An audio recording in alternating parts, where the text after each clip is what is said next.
మీ సినిమాలు ఎప్పుడు కూడా it always presents a new dimension of a commercial experience in auditorium.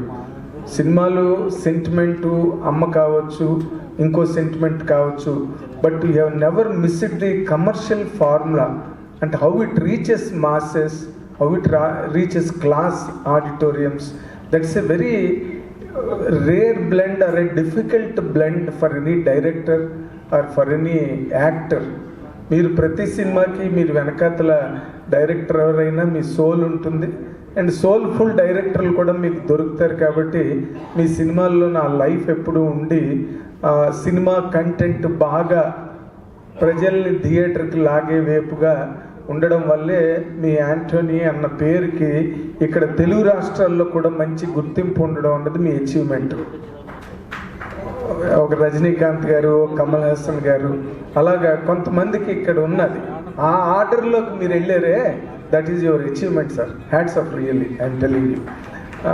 తర్వాత అండ్ భాషాశ్రీ గారు, మీరు మొదటి పాట ఇట్స్ మదరు, అదంతా సెంటిమెంటు, అవి చాలా బాగా రాశారు. But the second song is very difficult to right. ఆ డైనమిక్స్, ఆ మీటరు, ఆ లెంత్లు ఉన్నాయే, అవి చాలా బాగా రాశారు సార్. నిజంగా దట్ సాంగ్ ఈజ్ అబ్సల్యూట్లీ ఈ గ్రేట్ ఎక్స్టసీ. థియేటర్లో ఆ పాట ఎంత బాగా పేలుతుందో మీరు రాబోయే రేపు రిలీజ్ అయ్యాక చూద్దరు. కానీ అమ్మ ఎవరికైనా అమ్మ అన్నట్టుగా అవతార పురుషుడైన అణువంతే పుడతాడు అంటే ఎంత గొప్పవాడైన సీతారామ శాస్త్రి గారు రాసిన చాలా గొప్ప పాట. అంటే ఎవరు పాడగలరు అమ్మ అను పాట కన్నా గొప్ప కావ్యం, ఎవరు రాయగలరు అమ్మ అను మాట కన్నా తీయని గానం అని చెప్పి సీతారా చాలా గొప్ప పాట శాస్త్రి గారు రాసింది. మా గురువు గారు దాసనారాయణ గారు డైరెక్ట్ చేసిన అమ్మ రాజీనామాలో పాట, అది చాలా గొప్ప పాట. అలాంటి అమ్మ పాటలు ఎప్పుడు కూడా అమ్మ అని అరిచిన ఆలకించవేమమ్మ అన్న పాట ఎన్టీ రామారావు సాంగ్ దగ్గర నుంచి ఈ రోజు వరకు ఏ పాట అమ్మ మీద వచ్చినా కూడా గ్యారంటీగా హిట్ అవుతుందండి.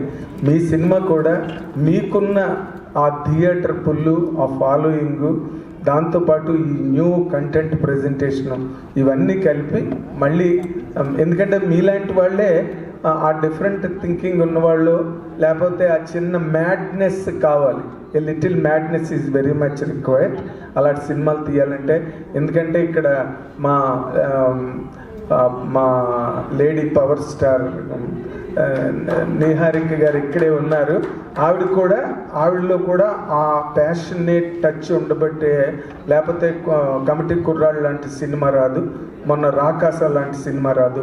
You have invited A befitting guest to the occasion that has given a lot of fulfillment to the auditorium and theatre. And I wish you all success. Good luck. All the very best.